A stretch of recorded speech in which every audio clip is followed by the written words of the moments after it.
Good morning friend. நம்ம இந்த வீடியோவில் ஒரு ப்ளவுஸ் நெக் ஒர்க்கை பற்றி பார்க்க போகிறோம். ஃபுல்லாக உங்களுக்கு ஹேண்ட் எம்ப்ராய்டரி தான். பாருங்க, ரொம்ப சிம்பிளான ஒரு டிசைன் வரைஞ்சிருக்கேன். இது சில்க் காட்டன் சாரியோடைய ப்ளவுஸ் இது. இது கொஞ்சம் சிம்பிளாக இருந்தனால சரி ஏதோ ஒரு ஒர்க் பண்ணலான்னு சொல்லிட்டு பார்த்தேன். அதுக்கு பாருங்கள், இந்த கலரில் நான் அதாவது இது கொஞ்சம் டார்க்காக இருக்கிறனால இந்த ஓரத்தில் இருக்கிற இந்த கலரில் நான் இந்த த்ரெட் எடுத்திருக்கேன். உங்களுக்கு ஸ்லீவோட ஓரத்தில் இந்த மாதிரி சாரி இந்த மாதிரி கலரில் இருக்கும். அப்போ இந்த மாதிரி கலர் நான் எடுத்திருக்கேன். ரொம்ப ஹெவி ஒர்க் தேவையில்லைன்னு சொல்லிட்டு சிம்பிளான ஒர்க்காக நான் எடுத்திருக்கேன். உங்களுக்கு தெரியுதுங்களா? பாருங்கள், இந்த மாதிரி இது எப்படி பண்ணலான்னு பாருங்கள். இது வரைக்கும் போட்டிருக்கேன். ரொம்ப சிம்பிள் தான். இது மாதிரி ஒயிட்டில் நீங்கள் கூட உங்களுக்கு பென்சில் கிடைக்கும், மார்க்கர் மாதிரி வாங்கிக்கிங்க. இதை பாருங்கள், இது ஏற்கனவே நான் இந்த மாதிரி பைப்பிங் கொடுத்து தைச்சிட்டேன். அதில் நெக்கு ஓரத்தில் இதை பாருங்கள், இப்படி இப்படி ரொம்ப சிம்பிள்.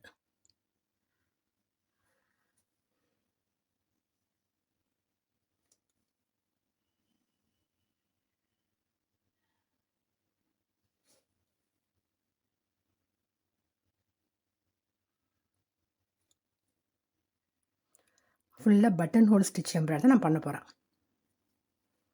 இது வரைக்கும் போதும். ஏன்னா உங்களுக்கு சாரி உங்களுக்கு ஃபுல்லாக உங்களுக்கு மறைஞ்சிரும். தெரியுதுங்களா?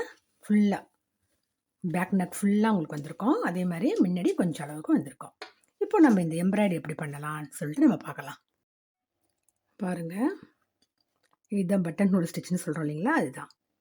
இதை பாருங்கள், இந்த எட்ஜில் இந்த இடத்துல குத்திட்டு நம்ம கரெக்டாக அந்த வரைஞ்சிருக்கிற இடத்துல நம்ம எடுக்கணும். நீங்கள் இப்படி வளவளவாக வரைஞ்சிருக்கீங்க இல்லைங்களா? இந்த இடத்துல குத்திட்டு அந்த வளவில் கரெக்டாக எடுக்கணும்.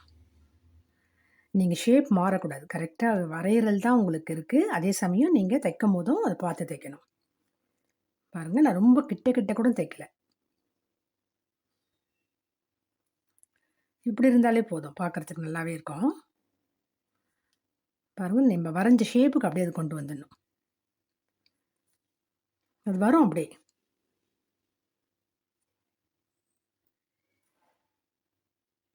இந்த ஸ்டிச் நான் உங்களுக்கு ஏற்கனவே சொல்லி கொடுத்துருப்பேன் ஒரு இதில் பாருங்கள், ஒரு வீடியோவில் இருக்கும்.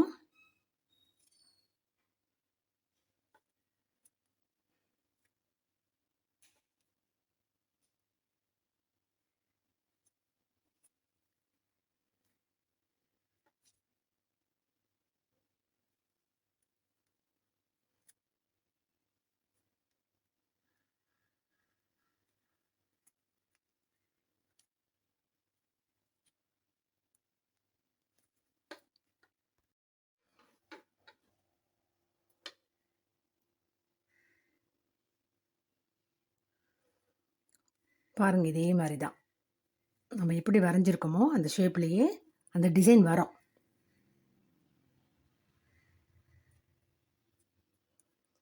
இந்த இடத்துல குத்திட்டு அந்த நம்ம வரைஞ்சிருக்கிற கோட்டில் எடுத்துட்டு இந்த 2 நூலையும் தூக்கி இது மேலே போடணும். போட்டு இழுத்திங்கன்னா உங்களுக்கு கரெக்டாக அது வரும் பாருங்க. இதில் ஒரு கோடு வருது. இதே போல் நீங்கள் ஃபுல்லாக அந்த ஷேப்புக்கு வரைஞ்சிருக்கிற ஷேப்புக்கே கொண்டு வந்தீங்கன்னா உங்களுக்கு ஒரு அழகான டிசைன் கிடைக்கும். இது ரொம்ப மைல்டான டிசைன்னு, இதில் பூ ஒர்க்கெல்லாம் எதுவும் கிடையாது. ஆனால் பார்க்குறதுக்கு இது நல்லாயிருக்கும்.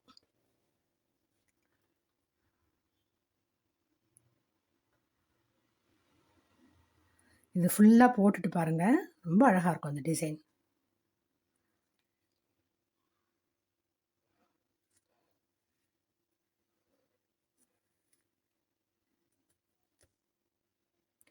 நீங்கள் 2 இழைகள் போகிறதுனால ரொம்ப சிக்கவும் சிக்காமல் அழகாக வரும்.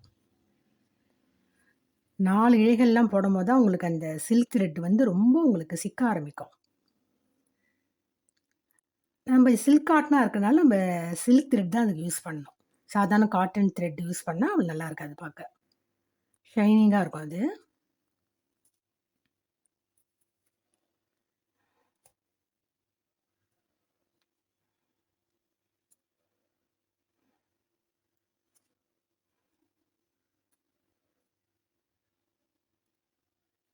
இதே போல் கண்டினியூ அப்படியே போட்டுட்டு வரும்.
ஃப்ரெண்ட்ஸ் பாருங்கள், ஃபுல்லாக முடிச்சாச்சு. எவ்வளோ ஒரு ஈஸியான எம்ப்ராய்டரி பாருங்கள். ஃபுல்லாக பட்டன் ஹோல் ஸ்டிச்சு தான். இது யார் வேணாலும் சீக்கிரமாக கற்றுக்கலாம், சீக்கிரமாக போட்டு முடிச்சிடலாம். உங்கள் நெக்கை சுற்றி போட்டால் போதும். அல்லது இதை விட உங்களுக்கு பெருசாகவும் உங்களுக்கு வேணும், இன்னும் கொஞ்சம் அகலமாக நான் போடணும் போது நீங்கள் அதை பெருசாகவும் போட்டுக்கலாம். அல்லது கலர் உங்களுக்கு வேறு கான்ட்ராஸ்டான கலரும் போடலாம். ஒரு மைல்டாக சேரீ கலர் தான் வேணும்னாக்கா இது மாதிரி நீங்கள் கலரை சூஸ் பண்ணிக்கணும். Okay friends, thank you.